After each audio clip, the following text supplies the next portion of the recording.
नमस्कार श्रोते हो.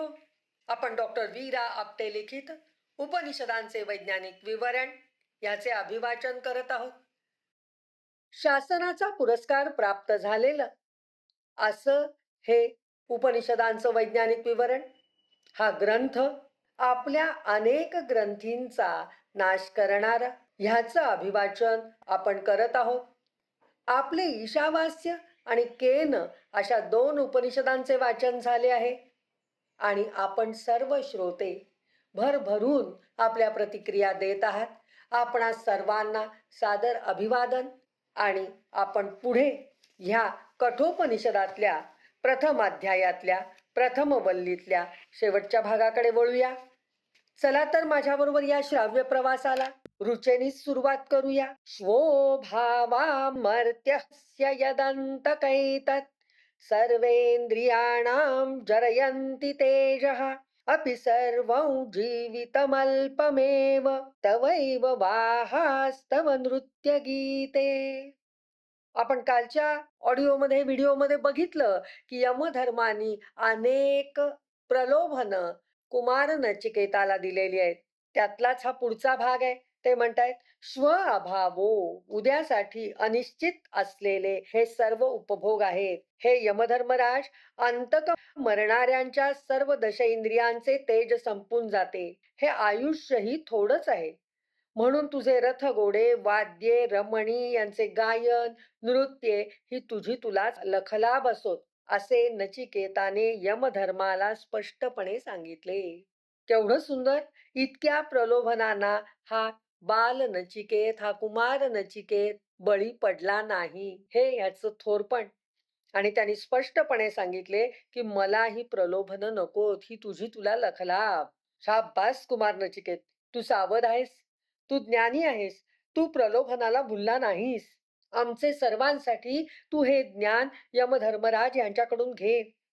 पिढ्या पिढ्यातील जनता या ज्ञानासाठी आसुसली असून तुझी ऋणी राहील.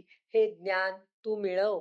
तुला बरोबर समजले की इंद्रियांची शक्ती तो अंतक मृत्यू क्षीण करतो. आयुष्य कितीही मिळाले तरी थोडे आहे. तू भगवान यमराजांना योग्य तेच सांगितलेस. श्रेयाचा मार्ग तू अनुसरलास. त्यांच्या रमणी हत्ती घोडे आयुष्य बंगले संपत्ती सम्राट पद सुद्धा काही काळाचे असते. ते नृत्य गायन व सौंदर्याचा आविष्कार करणाऱ्या रमणी आज आहेत, उद्या नाहीत. सारे अशाश्वत, कालाचे अधीन. पुढे काय? सारे संपते. त्यामुळे नचिकेता, तू मानवासाठी जे करत आहेस, जे मागत आहेस, ते ज्ञान तू मिळवच. ज्ञान हे शाश्वत आहे. म्हणून सर्वांसाठी हा श्रेयाचा मार्ग होय. अशाश्वत वस्तूतून मिळणारे सुख हे सुद्धा अशाश्वत असते. ज्ञानाचा सुगंध न संपणारा ईश्वरी याच अशाश्वत किंवा नश्वर जगाच्या भूलभुलैयात मानव गुंतला गेल्याने आजवर त्याने दुःख भोगले. तू या वेगळ्या मार्गावर आमचा नेता हो. श्रेय मार्ग दाखव. त्यातून मिळणारे सुख परमसुख, त्याचा आनंद परमानंद होय. कचाने संजीवनी आणली तसे तू मृत्यूचे ज्ञान मानवासाठी संपादन कर. या अमर्त्य जीवाला ती संजीवनी असेल. इंद्रियांचे तेज लवकर क्षीण होणार नाही. आम्ही इंद्रियांचा अतियोग मिथ्यायोग हीनयोग टाळू. इंद्रियांचे मर्यादेत राहून इंद्रियांचे सुख घेऊन मृत्यू पुढे ढकलू. लोभाला तू बळी पडत नाहीस तसे आम्हीही लोभ मोह मत्सर टाळू. यांनीही मृत्यूवर मात करता येईल. तू पुढे काय बोलतोस याविषयी आम्ही उत्सुक आहोत. न वित्तेन तर्पणीयो मनुष्यो लप्स्यामहे वित्तमद्राक्ष्म चेत्वा जीविष्यामो यावदिशिष्यसि त्वं वरस्तु मे वरणीयस्यैव. माणूस वित्ताने संपत्तीने तृप्त होण्यासारखा नाही. ज्या अर्थी आम्ही तुला पाहिले त्या अर्थी आम्हालाही वित्त मिळेलच. जोपर्यंत मृत्यू या नावाने तुझा अधिकार आहे तोवर आम्ही जगूच. तेव्हा तोच वर मला मागण्याजोगा आहे. कितीही संपत्ती माणसाजवळ असली तरी त्याला त्यात पुरे असं वाटत नाही.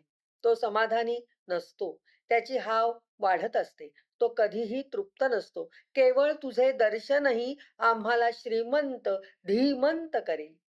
एवढ्या कष्टाने तुला पाहिले हे भगवान यमधर्मराज, त्याच क्षणी आम्ही श्रीमंत झालो. तुझ्या कृपेनेच तुझे अधिकार मृत्यू या नावाने आहेत तोवर आम्ही जिवंतच राहू.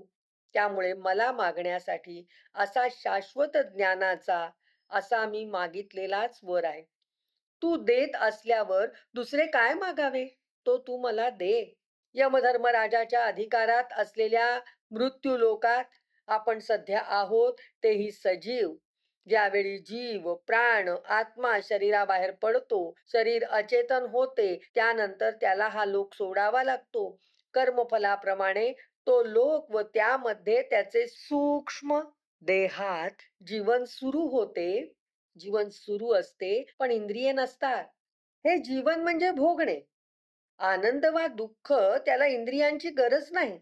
आता मृत्यू लोक त्याला परका होतो. आप्त स्वकीय ज्ञानाने कळतात, पण माध्यमाशिवाय देहाशिवाय संपर्क साधणे कठीण. येथे येणे जाणे कठीण, उपभोग कठीण. पण असे सजीव राहणे व मृत्यू लोकात सदेह सजीव राहणे वेगळे आहे.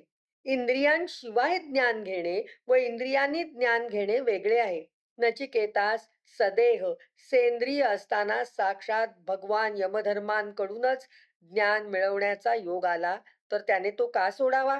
क्षणिक मोह का मान्य करावा?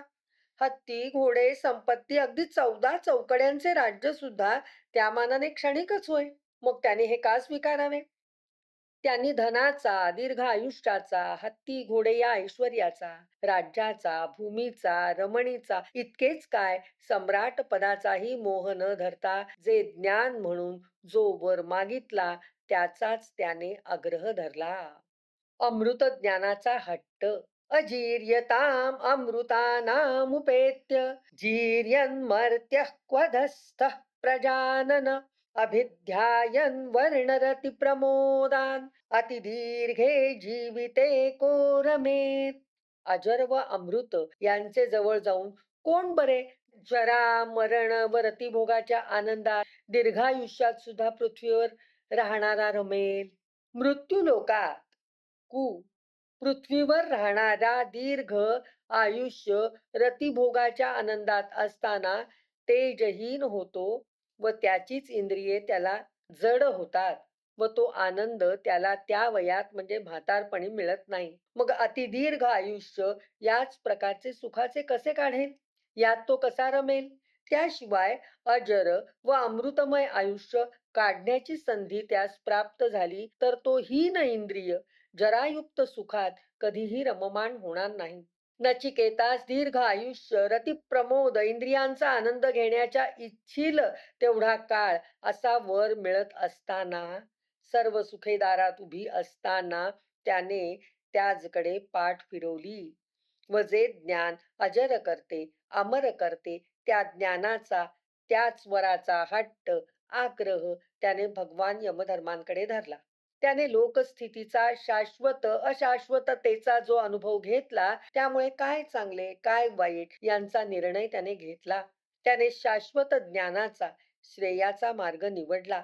त्यामुळे अमृतताच मिळेल, हे ज्ञान अमरत्वाला पोचवेल यात त्याची पूर्ण खात्री झाली. अक्षर ज्ञानाला वर्ण आनंद ज्ञान म्हणतात. त्यापासून आनंद होतो तो अधिक भाव देणारा व टिकाऊ आहे. महाभारत रामायण हे ग्रंथ वाचताना आनंद होतो. त्याचप्रमाणे स्वरांना वर्ण म्हणतात. स्वरांना कर्णगोडी आहे. त्याचे माधुर्य कर्ण चाखतात. तो स्वरांचा आनंद ब्रह्मानंदच निर्माण करतो. सोन्यास सुवर्णच म्हटले आहे. याची कांती मोहवते. या सर्व वर्णांच्या आनंदाकडे त्याने पाठ फिरवली, कारण त्या आनंदालाही मर्यादा आहेत. ते सारे दुःखाचेच विषय होत. सोने चोरीला गेले की दुःख निर्माण होते. परिणामतः ज्याने आनंद निर्माण होतो ते ज्ञान अमृताचे, ब्रह्माचे, आत्म्याचे, जीवनाचे म्हणून मरणाचेही.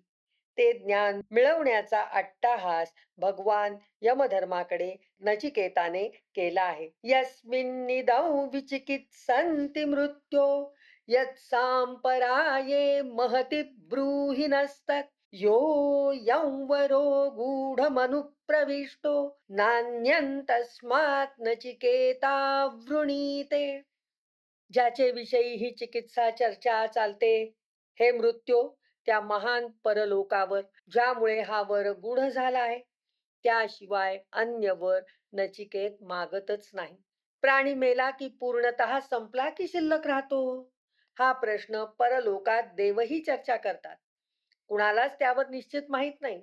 मतभेद आहेत. मागे, आता व पुढील काळातही हाच प्रश्न असाच चर्चेत राहणारा. यातील मतभेद तीव्र युद्धासारखे वाटतात.